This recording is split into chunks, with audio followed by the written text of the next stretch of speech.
Alors, on aborde le grand 2 du chapitre Introduction au monde quantique. Voilà, c'est le grand 2. Donc, après la dualité onde-particule pour le rayonnement électromagnétique, pour la lumière, on va voir que cette dualité, en fait, s'étend pour ce qui est connu pour être, avant tout, des particules, voire des particules élémentaires. Alors, d'abord, un petit rappel historique, les électrons ont été découverts dans ce qu'on a appelé les rayons cathodiques. Donc au départ, les électrons, ça ne se voit pas à l'œil nu. Donc ces rayons cathodiques, on peut regarder ça, c'est à travers ce qu'on appelle le tube de Crookes. Voilà, donc on chauffe une plaque métallique, on charge négativement, voilà, et on a un rayonnement qui part de ça. Voilà. Bon, les gens ont plus ou moins postulé que c'était des particules, d'accord. Et donc, qu'est-ce qu'on a fait? On a mis deux plaques chargées, perpendiculairement au faisceau, bon, des choses, je crois, que vous avez fait en terminale, voilà. On a observé une déviation donc de ce faisceau de particules entre ces deux plaques, voilà. Et donc, on a fait une théorie en disant, ce sont des particules de masse m avec une certaine charge Q, voilà. Et en fait, la déviation, c'est pas uniquement pour embêter les élèves de terminale qu'on fait ça, parce que la déviation, en fait, elle va dépendre du rapport donc Q sur m. Voilà, et donc Thomson mesure le rapport Q sur m avec son expérience donc de déviation de rayons cathodiques. Voilà, et donc confirme que les rayons cathodiques sont formés de particules élémentaires chargées négativement. Voilà. Après, évidemment, le problème ce sera d'avoir Q et M séparément. Voilà. Alors, sans aucune, sans aucune expérience qui n'avait pas d'interprétation, si vous voulez, De Broglie a proposé la chose suivante. Voilà, donc c'est le grand 2. Les électrons et en fait toutes les particules sont des ondes. Alors, le raisonnement de De Broglie est le suivant. Si on regarde ce qui se passe au niveau du rayonnement, donc ce qui est ici à gauche, au niveau du rayonnement, on a une double nature, si vous voulez, une nature à la fois ondulatoire et une nature d'optique géométrique, mais ça, on sait parfaitement passer de l'un à l'autre. D'accord ? Alors, les ondes, donc, la lumière, donc ce sont des ondes lumineuses, d'accord ? Voilà, donc on a des propriétés de superposition, donc on voit des propriétés, des figures d'interférence, on a des expériences où on met en évidence des interférences, de la diffraction, donc c'est bien une onde, on a la théorie électromagnétique de Maxwell qui permet d'expliquer tout ça, un cadre très clair, voilà, donc on a une description ondulatoire, vous verrez peut-être ça un petit peu l'an prochain, et ce qu'on sait faire en fait, c'est-à-dire que si la longueur d'onde devient très inférieure ici au diamètre, je mets ici comme ça, au diamètre D des dispositifs, au diamètre des obstacles, etc. On va en fait pouvoir déduire, ce qu'on n'a pas fait, on va pouvoir en fait déduire que on peut décrire la lumière qu'avec des rayons lumineux. Alors comment est-ce qu'on passe d'onde aux rayons ? D'accord, ça on l'a pas dit. En fait, les rayons lumineux, ce sont les lignes qui sont orthogonales aux surfaces d'onde. Les surfaces d'onde, ce sont les surfaces où l'amplitude lumineuse est la même, d'accord, elles sont surfaces d'onde. Et si on calcule les orthogonales, si vous voulez, à ces surfaces d'onde, à ce moment-là, on obtient les rayons lumineux. Donc un rayon lumineux, c'est quand même jamais quelque chose d'infini. Enfin, c'est un rayon, c'est infiniment fin. Mais si vous voulez, ça se définit à partir quand même d'un rayonnement qui a une certaine épaisseur. On ne peut pas avoir un rayon lumineux, on ne peut pas avoir de la lumière sur une épaisseur infiniment fine. On a forcément un faisceau de lumière, d'accord, peut être relativement collimaté, relativement fin, d'accord, et à partir de là, on peut définir donc des rayons lumineux, mais on en a forcément plusieurs, on ne peut en avoir qu'un. Parce que ces surfaces d'onde ont quand même une certaine extension spatiale, petite éventuellement si on collimate les faisceaux, mais quand même. D'accord ?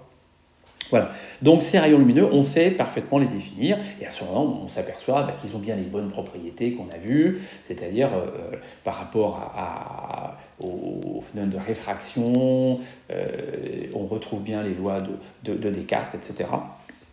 Voilà, d'accord ? Donc là, on sait gérer, c'est pas la dualité pour l'instant onde-particule, mais c'est une dualité, on va dire, onde et rayon.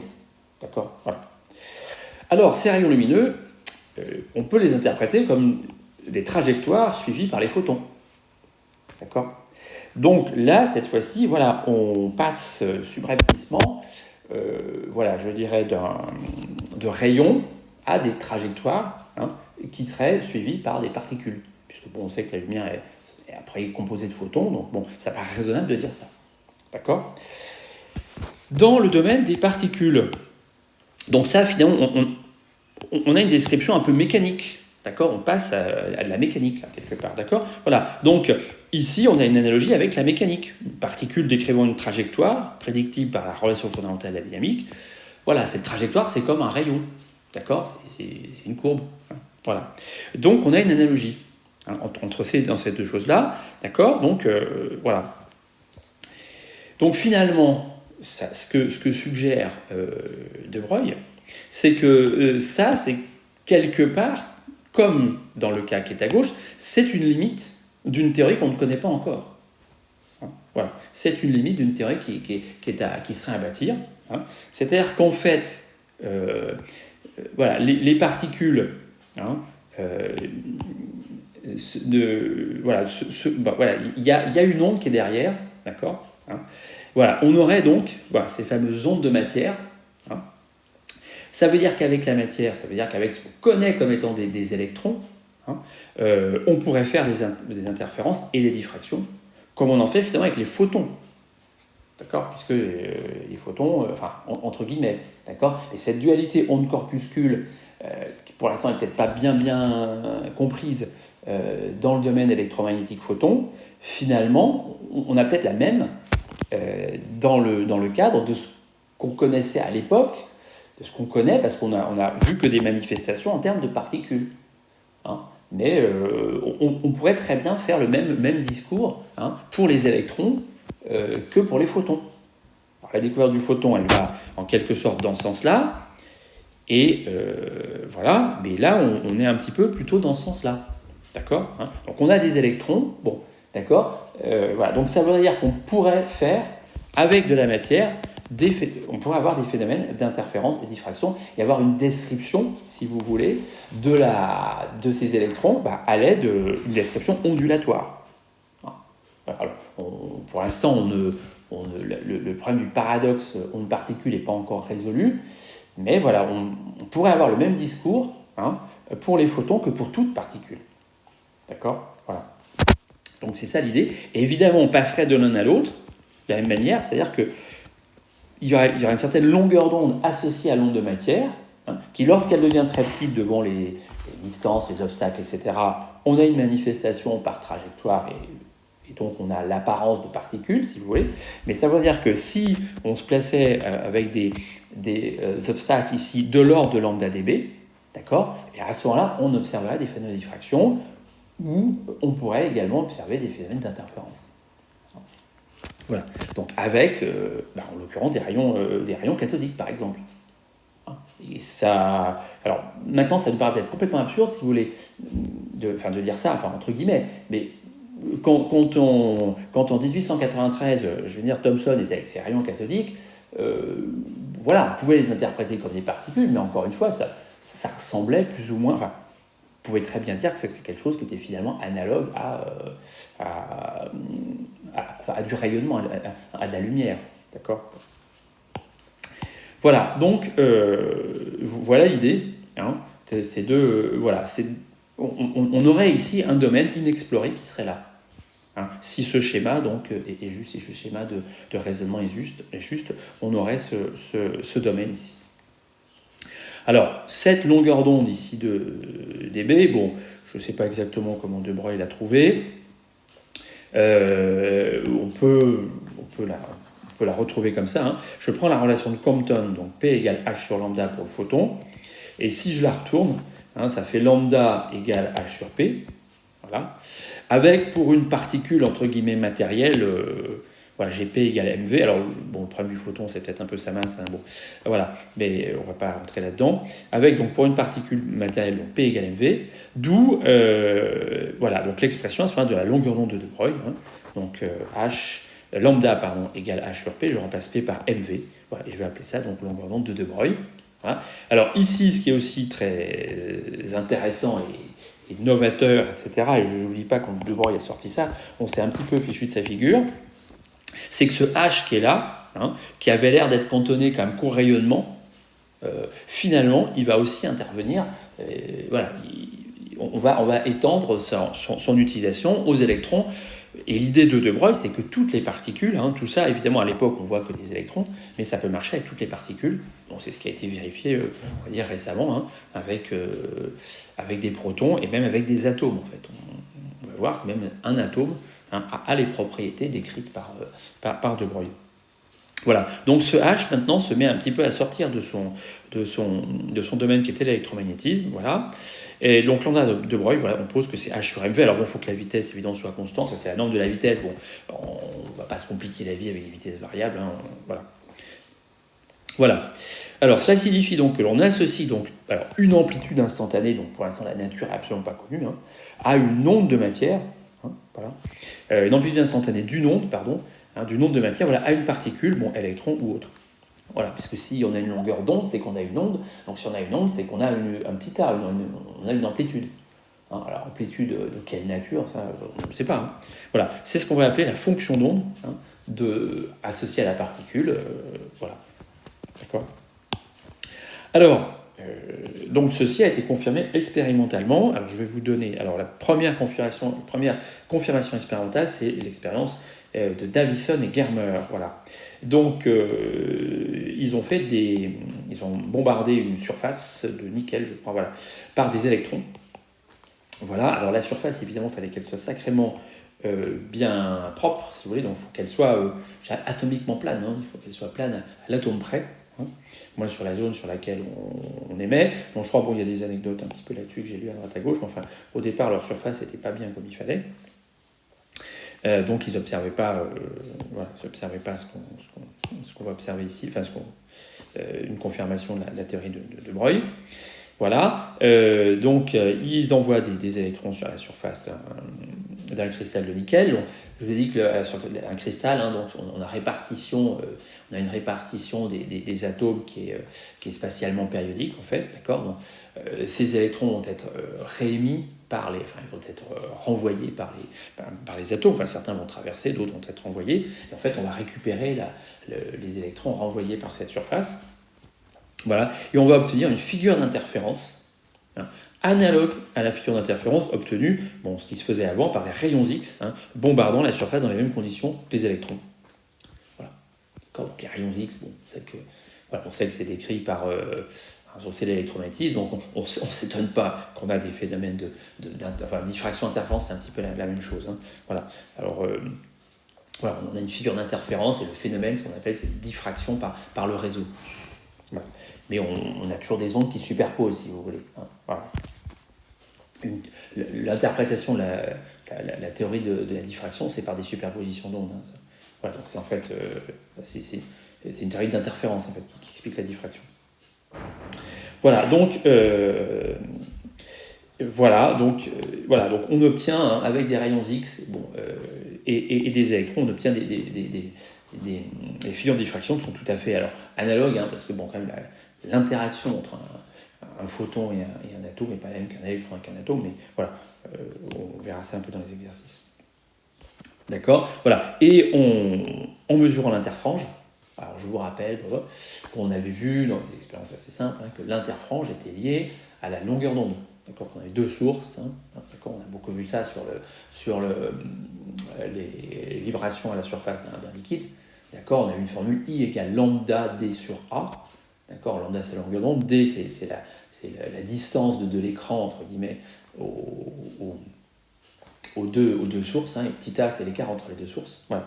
Donc avec l'interfrange, il récupère la longueur d'onde, voilà, il connaissait par ailleurs la vitesse des électrons, et il confirme non seulement l'idée intuitive de Broglie, mais en plus de ça, il confirme sa formule. D'accord. Voilà. Donc il retrouve bien, c'est-à-dire qu'on retrouve le H, etc., avec la valeur qu'on avait sur les autres expériences, etc.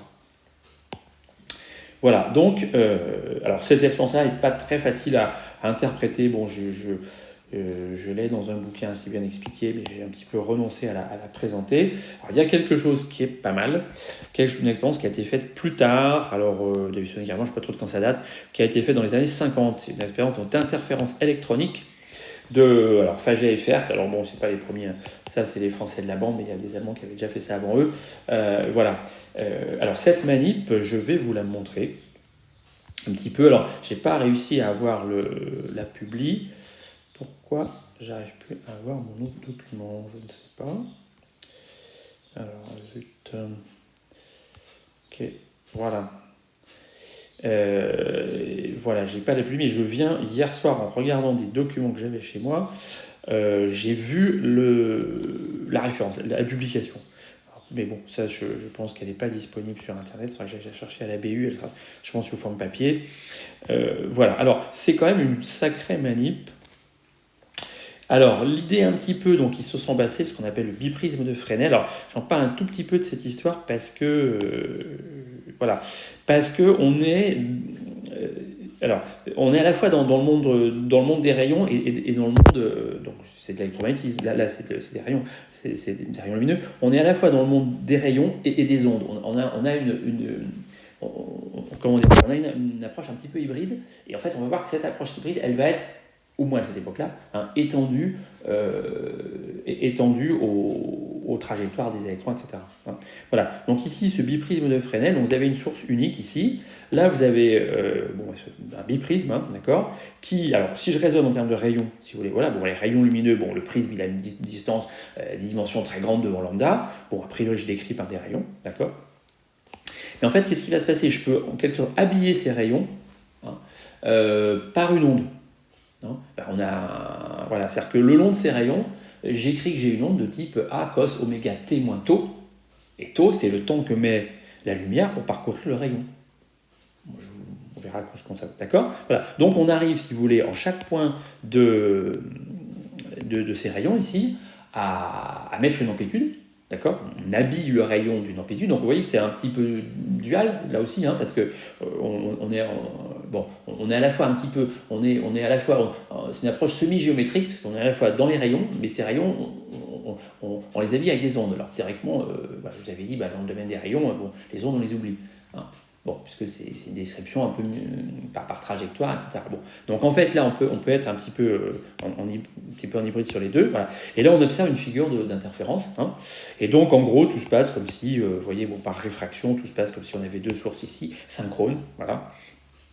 Alors pourquoi Fresnel a proposé tout ça, hein, pourquoi on s'est embêté après Young? Il faut voir qu'après Young, il y a énormément de manips qui ont été proposées, hein, pour réobtenir des interférences et pour quand même, je dirais, fixer cette interprétation ondulatoire. Hein. Voilà, parce que une manip, c'est quand même un petit peu juste. Hein, voilà, on a cherché à voir, alors il y a des biprismes, il y a des bilentilles, il y a des miroirs, etc. Hein, pour le plus grand plaisir des élèves de prépa, parce qu'après, évidemment, on vous a remis ça en exercice. Hein. Bon, mais à l'époque, c'était pas pour embêter les élèves, c'était vraiment pour tester au maximum cette théorie ondulatoire de la lumière. Voilà, donc le biprisme de Fresnel. Hein. Voilà, alors, on va faire un petit peu l'équivalent en fait avec des électrons. Hein. Alors l'idée c'est quoi? Voilà, c'est ici. Hein. Donc on est plutôt dans un microscope électronique en fait. Hein. C'est un peu la technologie du microscope électronique. Bon, mais là, alors on a ici un canon à électrons, ici une source S, d'accord. Et là, donc perpendiculairement à la feuille, on a un fil, hein, métallique, alors extrêmement fin. Hein. Je crois bien dans certaines manips, on a pris un fil d'araignée qu'on a métallisé. Un fil donc métallique extrêmement fin, chargé positivement, d'accord, de manière à ce qu'il ça attire les électrons. Voilà. Et donc les trajectoires où il y a des électrons, elles vont un petit peu avoir cette allure-là. Hein. Alors il y a évidemment les électrons qui vont tomber sur le fil. Bon là, évidemment, ils vont pas passer, hein, d'accord. Mais si on envoie, alors classiquement évidemment, on a une vitesse initiale, une position initiale. La position initiale est là. Bon, voilà, d'accord. Donc, on va avoir quelque chose qui va ressembler au biprisme. Alors, et si on fait les calculs, en gros, tout se passe comme si, voilà, on avait deux sources S1 et S2 qui seraient cohérentes, voilà, non déphasées. Voilà. Et là, donc, voilà, on a, voilà, si une trajectoire passe à droite, si une trajectoire passe à gauche, elles se rencontrent ici. Hein, et l'idée, ça va être un petit peu, pareil, d'habiller la trajectoire par une onde, dont la longueur d'onde sera la longueur de De Broglie. En fait. C'est ça l'idée. Je vais vous le donner. Alors, qu'est-ce qu'on observe dans cette manip? Je vais effacer ça. Voilà. On observe, alors malheureusement, là j'ai pris ça dans un bon bouquin, mais voilà, c'est le Cagnac PB Péroula, Physique atomique d'Uno, que vous pouvez trouver dans toutes les bonnes, peut-être pas les bonnes librairies parce que le livre est assez ancien, mais dans toutes les bonnes BU. Voilà, donc ce qu'observent donc les physiciens ici, voilà, ce sont ces figures d'interférence, donc au niveau de cet écran qui est là, voilà. D'accord. Alors ils font varier le potentiel du filament UF. Donc en gros, ils font varier la force d'attraction, mettre plus ou moins de charge sur ce filament, donc ça va plus ou moins infléchir les trajectoires des électrons. Voilà, bon, donc là, alors là, bon, on a l'impression qu'on passe soit du complètement noir au complètement blanc. Je pense que bon, le détecteur a dû un petit peu saturer. Là, ici, on a des choses plus progressives. Alors là, ce qui manque, évidemment, c'est l'échelle. Voilà, je pense que bon, si un jour j'arrive à mettre la main sur la publi, donc j'aurai des choses un petit peu meilleures, mais bon, voilà. Alors. Voilà, donc là, clairement, ça peut paraître... Bon, en gros, ici, on a un électron plus un électron égale 0 électron. C'est un peu ce que ça veut dire. Enfin, on verra que c'est encore plus compliqué que ça.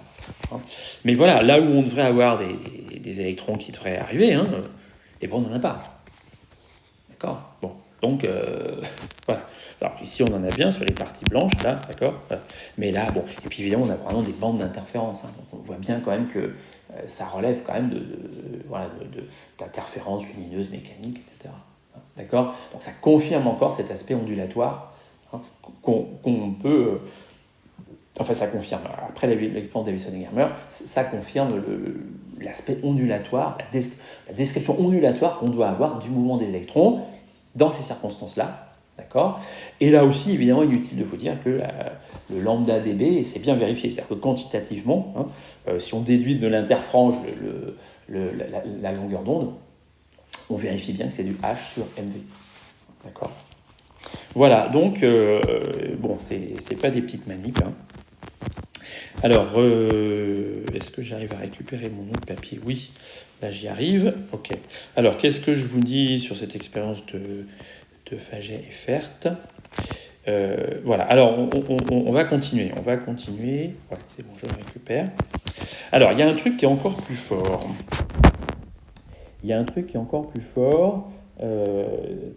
Voilà, ici je vous ai remis la formule. Alors, le delta X c'est l'interfrange, lambda c'est la longueur d'onde, grand D c'est la distance qui est notée Z ici, c'est la distance entre le canon à électrons et l'écran, et petit a donc c'est la distance entre les deux sources fictives S1 S2. Voilà, bon, vous pourrez lire un petit peu ce qui est marqué. Bon, il y a des calculs de mécanique qui ne sont pas évidents. Voilà, mais ici, donc, on vous décrit des choses qui sont tout à fait compatibles donc, avec une description ondulatoire. Voilà. Alors, un truc encore plus fort. Voilà, calcul numérique en deux grandeurs. Alors, l'intensité qu'on mesure des électrons dans la manip, je ne sais pas comment ils arrivent à mesurer des trucs pareils, mais enfin, elle est de 10-12 ampères. D'accord. 10-12 ampères. Alors, I, nous, on sait ce que c'est que le courant, I. I, c'est la charge divisée par delta T. D'accord. La charge qui traverse une section pendant delta T, divisée par delta T. Donc, c'est le nombre d'électrons, je vais appeler grand N, qui traverse donc, une section donnée, divisé par E, on prend en valeur absolue, divisé par le temps qui est marqué T en bas. D'accord, c'est ça. Donc nous en divisons le nombre d'électrons N qui sont transportés par la durée T. Donc vous voyez ce qu'ils ont fait, N sur T, d'accord, c'est I sur E. Ok, N sur T, c'est I sur E. Bon, d'accord, et le N, je rappelle, c'est le nombre d'électrons qui traversent sur la durée T. Bon, notez T, une durée, c'est... Bref. Bon. C'est pas très pédagogique, hein, mais c'est comme ça. Bon, alors, donc ça nous fait... bon, vous faites donc N sur T, voilà. Donc le nombre d'électrons, voilà, I sur E, bon, 10-12 divisé par 1,6, 10-19, vous trouvez de l'ordre de 10 puissance 7 électrons par seconde qui sont émis par le canon à électrons. 10 puissance 7 électrons par seconde. Alors, est-ce que c'est beaucoup ou est-ce que c'est peu? Alors ici, bon, ce qu'on peut calculer, c'est le temps de transit, hein, de l'électron, voilà, dans l'appareil. Alors, on néglige le fait que sa trajectoire soit pas droite, hein. Voilà, on fait, alors ce qu'ils ont noté, donc Z c'est D, hein, voilà, c'est la distance D. Voilà, donc en gros, il parcourt une distance D, l'électron, avec une vitesse V. Voilà, ok. Donc le temps de transit, c'est effectivement Z sur V. Alors, bon, ils arrivent à mesurer qu'avec leur tension d'accélération de 10 puissance 5 volts, la vitesse est déjà de l'ordre de C sur 2. Hein. Alors là, il faut évidemment une description relativiste, hein, pour être à ces trucs-là. Voilà. Ok. Donc,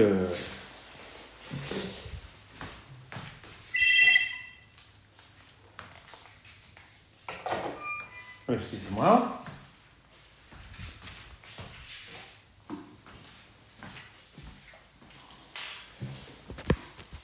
Voilà, on arrive ici. Donc, si on fait Z, alors Z, c'est... Bon, je sais pas tout à fait l'ordre de grandeur, mais enfin, en gros, hein, c'est du mètre, quoi, quelque chose comme ça. C'est pas... Alors, je sais pas bien où c'est, mais enfin, bon. Z divisé par C sur 2, ça fait donc 10-9 secondes. Donc, le temps de transit, c'est 1 centième.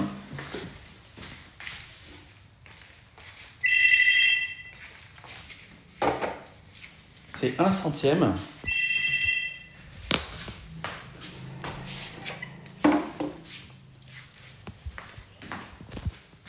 C'est 1 centième de... voilà, par rapport à ce 10 puissance 7 électrons par seconde. Alors, 10 puissance 7 électrons par seconde, ça veut dire que j'ai un électron toutes les 10-7 secondes. D'accord? Voilà. Et il met 10-9 secondes à traverser. Donc, ça veut dire que j'ai un seul électron à la fois dans l'espace compris entre le canon et l'écran. Un seul électron à la fois. D'accord? Donc, ça signifie que les électrons, ils n'interfèrent pas entre eux. Hein. Ça signifie que l'électron, entre guillemets, il interfère avec lui-même. Hein. Donc, comme on vous le dit, c'est l'onde associée au même électron qui se répartit, hein, entre les deux chemins possibles, à droite et à gauche du film métallique. D'accord? Voilà. Donc ça, évidemment, c'est un peu dur à avaler. Hein. Voilà, parce qu'en fait, on décrit ça par une onde, si vous voulez. Hein. Donc l'électron n'est plus quelque part. Hein. Voilà, on associe... voilà, si vous mettez une onde, ça vous paraît assez logique. Vous avez une seule source, bon, vous avez des interférences, voilà. Mais un électron à lui seul, hein, est défini par une onde de type de celle qu'on a vue. D'accord? Voilà. Enfin, à lui seul. Donc, voilà. Donc, cette onde, voilà, je peux prévoir des interférences avec. Donc, voilà. Donc pour cet électron, c'est pareil. D'accord? Voilà ce que je voulais vous dire. Voilà, alors avant de passer à des choses un petit peu plus... Voilà, je vais arrêter cette vidéo. Avant, voilà, après une troisième partie.